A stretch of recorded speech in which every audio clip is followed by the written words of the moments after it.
What's up, guys? Welcome back to the channel. Here we are with another reaction. In this one we have why England is better than Canada, coming from a Canadian. Very intrigued to hear this. Before we do, however, if you guys have it to enjoy, please don't forget to smash subscribe, get a video a thumbs up, and if you would like to support this channel by becoming a member, all you gotta do is hit that join button to receive your exclusive benefits. Now let's hear what she has to say. Hi everyone, it's me. So first off, it's actually sunny. I'm filming this during the day.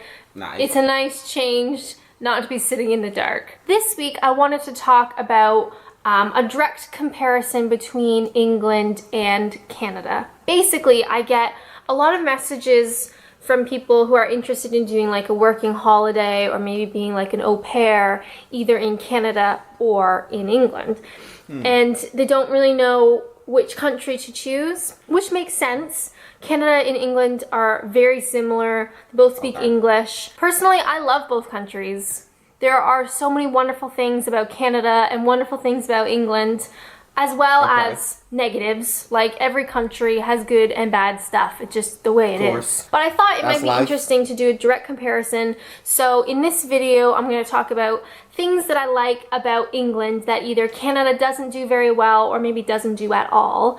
And then next week or in a few weeks, I'll do the opposite in ways Canada does things better or maybe does things differently to England. Okay. Does that make sense? My biggest disclaimer with these two videos is I don't want this to turn into some offensive competition.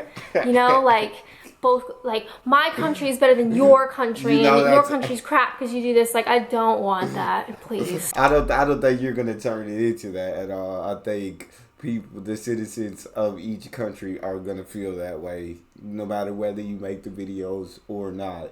And so I don't think these videos are going to be the reason that it turns into that.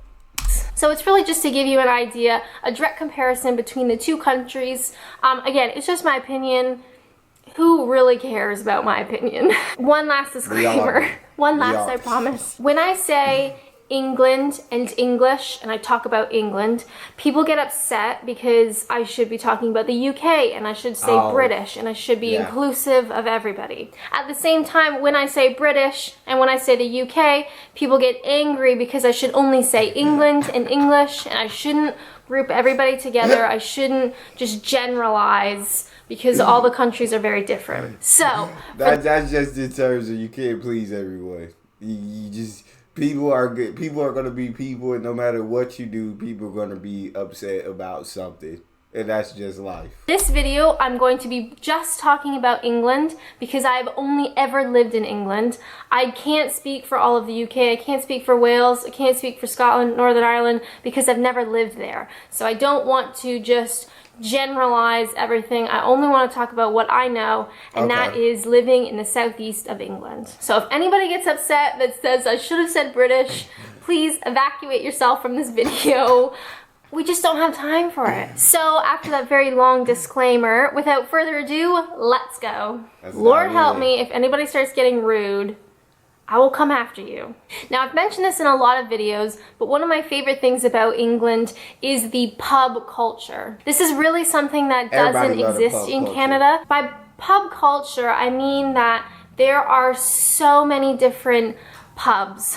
Like, I can't even begin to describe how many different pubs. Obviously, they're not all created equal, but you can get really historic pubs, and you can get really quirky pubs, you can get loud pubs, you can get quiet pubs, you can get rough pubs, you can get posh pubs. There are so many different ones to try. They all have like their own little personality, but what I love about them is, for the most part, they're very chill. You know, it's very relaxed. It's kind of like hanging out in somebody's living room. You can go there with your family, with your kids usually, and just hang out, and it's just very calm and comforting. And just that sort of like a hangout spot. Now in Canada, this is something that we do not have. Some towns have a British pub, and we market it as like a British pub. But you don't necessarily have any sort of connection to the your local pub. So if you go to Canada and you want to go out with friends, you basically have to go to a restaurant or you need to go to a bar. But bars are not a family-friendly thing. It's just adults. Whereas some pubs in England, they'll have like a playground set up so you can sit out. This is what I love. Cool. In the summer, you can sit out on like a patio or like picnic tables or whatever, and there's like kids playing and you're out in the sun, hopefully there's sun. And it's just like a warm, really nice day, but it's not something that we really have in Canada. Now, if you're interested... I feel like that's pretty cool. And I've seen this in a couple of videos, people talking about pubs in the UK. I'll say the UK because I've never been to England or the UK. So I'm going to just include the UK in all of this. But people talk about pub culture in the UK, and you hear so many great things, especially from foreigners traveling to the UK and they get to experience this pub culture, and they talk about how they don't have it in their home country. Like she said, bars in the US would be the same. You get bars, but they're not really like kid friendly. It's not a family place that you go to. And so having a pubs, that's really cool. Like you can bring the whole family down to the pub, have a good time, have fun. I think that's pretty awesome. In traveling, England is the best home base you could ask for. Overall, the UK itself is so small, it's really easy to get around and travel the UK itself. Plus, you're really close to mainland Europe, so you can get really cheap flights or take the ferry, what have you. Traveling is very easy. So, I mean, I could take a flight for like an hour and be up in Scotland. Like, that's insane. Whereas Canada, awesome. Again, love Canada, but traveling is really difficult. It is such a big country. If you want to travel within Canada, you can't really do like a long weekend road trip that you could do in the UK. So say a few years ago, I did a road trip. I think it was like 4 days, and we did like Bath, Bristol, Oxford, Stonehenge. So it's kind of like that loop. We came back down to the southeast, and we did that in about 4 days, and it was wonderful. In Canada, you could drive for 4 days and still be in the same area. It's so big. So if you're looking to travel and you're in Canada, you basically need to fly, which obviously adds more time and more cost. So traveling can be difficult in Canada. Not impossible, but you have to be really smart about it. Now, one of the things I love about England is, like, how do I describe this? Let me just explain a situation and hopefully it'll make sense. So you get in your car or you get on the train and you go maybe 20, 30 miles in one direction.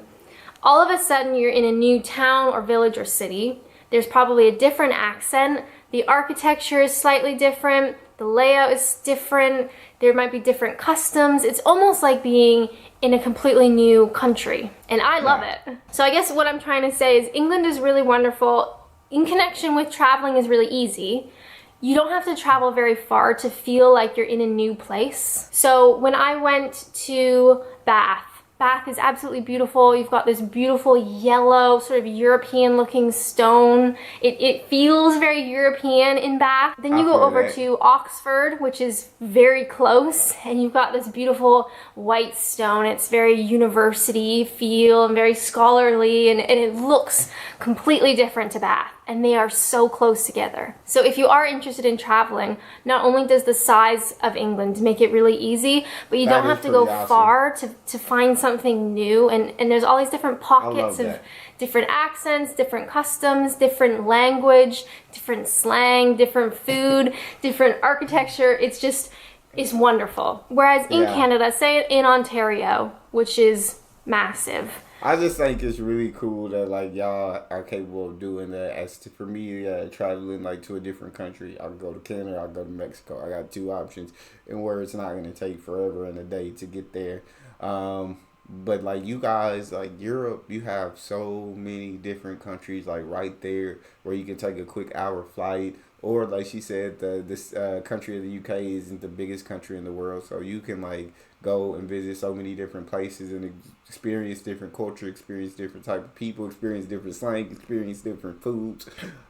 Where like here in the US, like you said, you can drive for a long time and still like be in the same state, still be in the same area, and it's just you can't travel as easily as you could if you were in the UK. So that absolutely sounds amazing. As someone like who wants to be able to travel and see different things and see like the other side of the world and experience different cultures, I would love to be able to do all that, but the funds aren't there for me to be able to do all that, because over here in the U.S. to Europe, that's not a cheap flight. To Europe and back is not a cheap flight, and then I want to travel around Europe, and so it could add up, and it's just really cool that you guys have access to that for very affordable price, and that it's not far for you guys.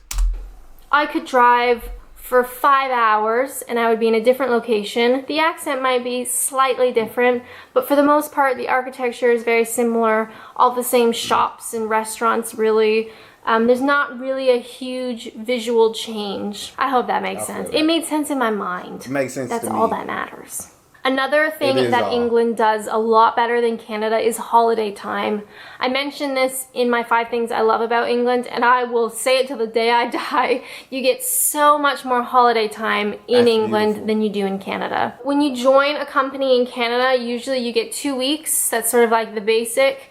So as in like 10 days. 10 days for a whole year.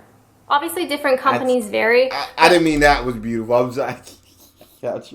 I didn't mean that was beautiful. 2 weeks, 10 days is not beautiful at all. I just meant when she's started talking about holiday time in general, I believe holiday time is beautiful. But really, when you get enough time to actually take a holiday, 10 days in a year is not much time at all. But holidays are like beautiful. Y'all know what I meant. Don't come at me. 10 days for a whole year. Obviously different companies vary, but as a standard, you get your 10 days, plus you might get like 5 personal days if you have like appointments and that sort of thing.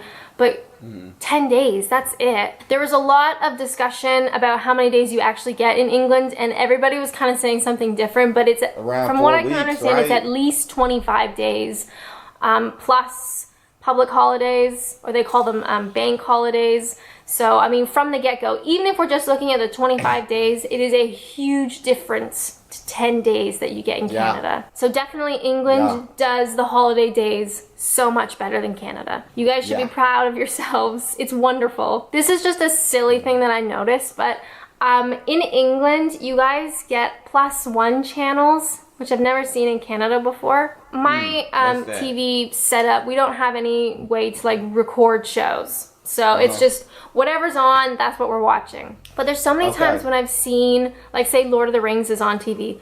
I've seen it a million times, but you know I'm gonna watch it again. So Lord of the Rings is on, it's about halfway through, and you're like, oh, I kind of wish I watched that from the beginning. But a lot of these stations will have a +1. So say it's like channel 8, there'll be an 8+1. So it's an hour behind. So if the original channel is halfway through the movie, if you go to the +1 channel, the movie might just be starting. Does that make sense? That's pretty cool. Anyways, I've not seen that in Canada. It might be a thing. I don't think it is, but I love the +. I feel like that's pretty cool, but when was this made? So this was 6 years ago, okay. So obviously now that I'm reacting to it, 6 years later, you have Netflix and you have all the streaming apps. All the streaming apps you could ever dream of, so you're not really... I never watch cable TV at all. I just watch... you want to watch Lord of the Rings, you find it's an app for that. It's an app for everything. Unless I want to watch live sports. Then I got to buy something. But... yeah, 6 years ago, I would have completely, if I'd reacted to this 6 years ago, I'd be completely on their side with this one and being like, well, even 6 years ago, shoot, you had streaming apps. Yeah, you had streaming apps 6 years ago, so, but they're not as prevalent as they are today. So, I feel what she's saying. +1 channels. Another thing I love about England in direct comparison to Canada is the lack of snow. Now, I'm just talking about the southeast of England. That's the only place I've ever lived in England, so that's all that I can really comment on. But when we get like a couple inches of snow, everything shuts down, and it is so wonderful. If you move to Canada, whether long-term or short-term, you will definitely experience Canadian snow, and it is very extreme. I can safely say I do not miss the snow. like at Christmas time, it's nice. But when you have like feet of snow for like 7 or 8 months, it's exhausting. So if you're not really a snow person, southeast of England is wonderful. One of the things that I really like about southeast England, at least, I can't really speak for up north, but the temperature is very moderate. So I think the coldest I've seen has been maybe like -1 sort of temperature. And then the highest I've ever seen it was like 25, 28 when we had a heat wave. So let's say you're looking at Don't sort of get like too a cold. 30-degree difference. Obviously, temperatures in Canada differ in which province or territory you are in. It's such a massive country, the weather is different. But if we're talking about Ontario, I have seen it where one day it's like 30 degrees, it's wonderful, it's hot, you got shorts on, you're sweating. The next day it's -15 and there's Nah, that's snow crazy. outside. No, that's crazy. I hate cold. Hate with a passion. I do not like being cold. I do snow. Everybody loves snow because it's beautiful. A snowball fight. So let's make a snowman. No, I don't want to do any of that. It's too cold. My hands are freezing. I'm not touching the snow. Snow cold is my bitter enemy. So if that's reason enough right there to make England better than Canada to me, that specifically by itself, it's cold. That's all you needed to say. It's just like, what happened? So whereas England is wonderful, the temperature is very moderate, there's not huge amounts of fluctuations or swings, but in Canada, one day it could be wonderful, the next day you could have 2 feet of snow. It really changes. And it can obviously get 2 feet very of snow cold. is crazy. So if you're not into wearing 40 layers of clothing, England is a wonderful option. Anyway, I feel like I've been talking a long time. I'm so sorry if this ends up being really long. Anyway, those are some of the reasons that I love England compared to Canada. Obviously, I could go on for a long time. There's a lot of great things about this place. I just don't want to edit a video that's 40 minutes long. Next week or in a couple weeks, I'll do the opposite video. So ways that I like Canada more than England in that direct comparison, which hopefully you guys can learn some stuff from that too. As always, thank you guys so much for watching, and until next time, bye! Absolutely enjoyed that video. And yeah, just weather alone, I choose England every time. That's it. That's all it will take. Just tell me what the weather's gonna be. Oh, England. Better choice, England.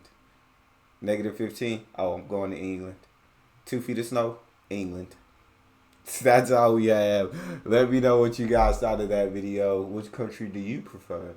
If you enjoyed, please don't forget to subscribe. Give the video a thumbs up. And make sure you check out the next one. I'll see you guys next time.